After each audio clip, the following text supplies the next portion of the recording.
చక్కగా శివలింగ ఆరాధన చేసి శివానుగ్రహం పొందడము అంటే కొన్ని కోట్ల జన్మలుగా వస్తున్నటువంటి అజ్ఞానపు చీకట్లు విచ్చిపోయి ఈశ్వరానుగ్రహం చేత ఆ జ్ఞానం అనేటటువంటి జ్యోతి లోపల వెలుగుతుంది. ఆ జ్ఞానము కలిగితే ఇక మళ్ళీ పుట్టవలసిన అవసరాన్ని పోగొట్టుకుంటాడు. అందుకే జన్మానికి ఒక్క శివరాత్రి అయినా చెయ్యండి అంటారు.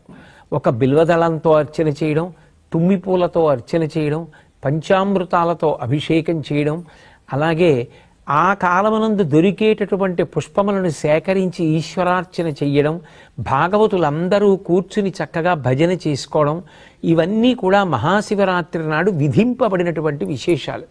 దీనితో పాటుగా జాగరణ అనేటటువంటిది మిగిలినటువంటి ఏ తిథి నాడు కనపడనిది ఒక్క మహాశివరాత్రి నాడే కనపడుతుంది. జాగరణ అన్న మాటకు అర్థం ఏమిటంటే మెలకువగా ఉండుట.